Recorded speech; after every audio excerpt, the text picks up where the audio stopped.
नमस्कार, मैं डॉक्टर रेणु कुमारी आज के इस वीडियो में आप सबका स्वागत करती हूँ। आज के हमारे अध्ययन का विषय है विवाह। इस संस्कार द्वारा ब्रह्मचर्य आश्रम से गृहस्थ आश्रम में प्रवेश होता है। संस्कार इसलिए कहा गया है कि हमारे जो संस्कार हैं प्रमुख रूप से वो हैं मनुस्मृति के अनुसार 16 संस्कार माने गए हैं।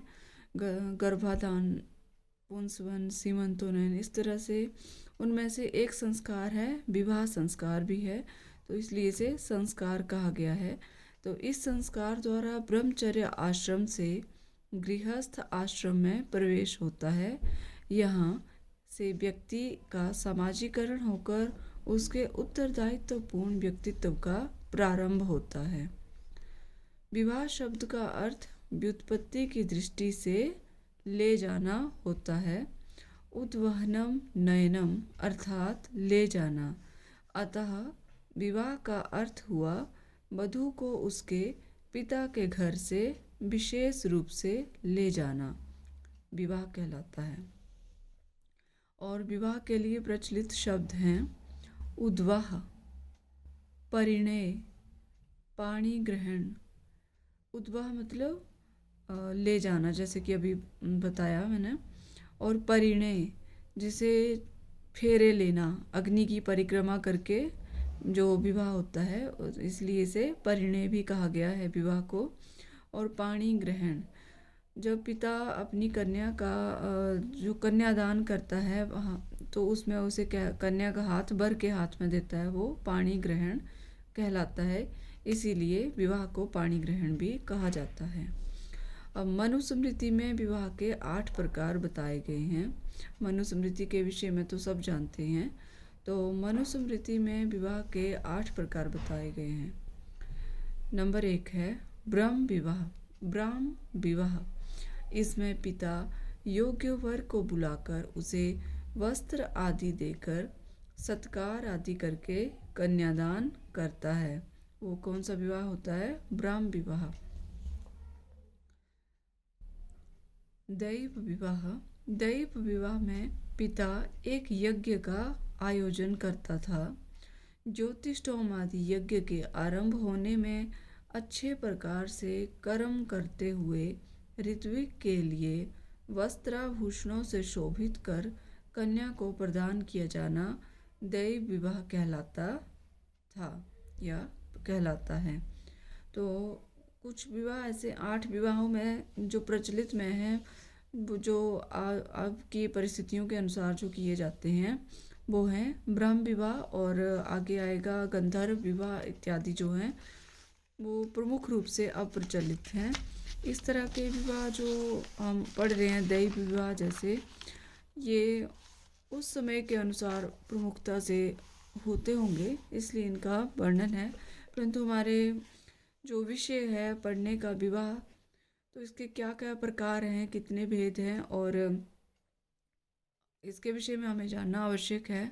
और पेपर में इस तरह से प्रश्न आ जाते हैं कि आर्ष विवाह में क्या बताया जाता है, किस तरह का होता है, या प्रजापत्य विवाह।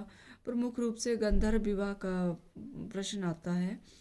तो जैसे दुष्यंत और शकुंतला का विवाह कौन सा विवाह था, तो वो गंधर्व विवाह था। इस तरह के प्रश्न आते हैं। तो हमें एक संक्षेप में इनके विषय में जानकारी होना आवश्यक है। तो आज आगे बढ़ते हैं हम। तीसरा विवाह है आर्ष विवाह।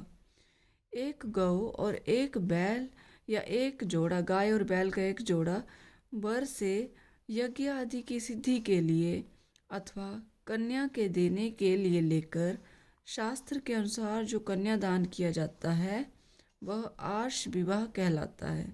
जिसमें कन्या का पिता जो है लड़के से एक गाय और बैल का जोड़ा लेकर उसके साथ शास्त्र के अनुसार फिर कन्यादान करता है, वह आर्ष विवाह कहलाता है। नंबर 4 है प्रजापत्य विवाह। यहाँ प्रजापत्य विवाह में कन्यादाता मतलब कन्या का पिता या कोई भी जो कन्यादान कर रहा है, कन्यादाता कन्यादान करते हुए वर एवं वधू दोनों को संबोधित करते हुए यह वाक्य कहता है कि तुम दोनों साथ साथ धर्माचरण करो। इस प्रकार कहकर कन्यादाता वर की पूजा करके कन्यादान करता था, उसे प्रजापत्य विवाह कहते थे। ये विवाह हम पढ़ रहे हैं मनुस्मृति के अनुसार, तो ये है हमारा प्रजापत्य विवाह। पांचवा विवाह है आसुर विवाह। आसुर विवाह में धन के लोभी माता पिता कन्या या वर की इच्छाओं की उपेक्षा करके या उन्हें महत्व ना देकर परस्पर धन ले देकर अपनी इच्छा से जो विवाह कर देते हैं वह आसुर विवाह कहलाता है और मनु ने इसे निंदनीय माना है। मान लीजिए कि कोई जो वर है वो अपाहिज है और जो कन्या है वो सुंदर है, सुशील है, गुणवती है, परंतु वो उसकी इच्छा नहीं है ऐसे वर से विवाह करने की। या ऐसा भी हो सकता है कि कन्या में कोई विकार हो और वर सक्षम हो, तो वर भी इच्छा नहीं रखेगा ऐसी कन्या से विवाह करने की। तो फिर भी माता पिता धन का लेन देन करके अपने फ़ायदे के लिए जब इस तरह से विवाह कर देते हैं, और भी कई परिस्थितियाँ हो सकती हैं, तो वो विवाह आसुर विवाह कहलाता है और मनु ने इसे निंदनीय माना है। छठा है गंधर्व विवाह। कन्या और पुरुष की इच्छा अनुसार परस्पर अनुरक्त होकर संयोग होना गंधर्व विवाह कहा गया है।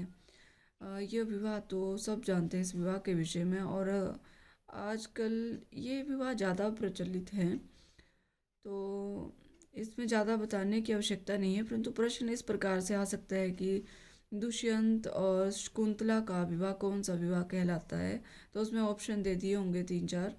मान लो आर्ष विवाह, प्रजापत्य विवाह, आसुर विवाह या गंधर्व विवाह। तो आपको जो सही होता है उसमें टिक करना है। तो ये है गंधर्व विवाह। सातवां है राक्षस विवाह। कन्या पक्ष वालों को मारकर अथवा काट कर युद्ध करके बलपूर्वक रोती हुई कन्या का अपहरण करना राक्षस विवाह कहा गया है। ये है राक्षस विवाह। पिशाच विवाह। पिशाच विवाह में सुप्तावस्था में कन्या हरण कर किया गया विवाह पिशाच विवाह है। यह सभी विवाहों में अधम एवं पाप मूल विवाह है। ये जो जबरदस्ती का किडनैप करके और ले जाना, शादी करना, वो क्या कहलाया है? पिशाच विवाह है और यह अधम एवं पाप मूल विवाह है। इस तरह का विवाह नहीं होना चाहिए। तो ये है हमारा आज का विषय। मैं आशा करती हूँ आपको मेरा बनाया हुआ वीडियो पसंद आएगा। यदि आपको मेरा बनाया वीडियो अच्छा लगे तो कृपया लाइक, शेयर और सब्सक्राइब करना ना भूलें। धन्यवाद।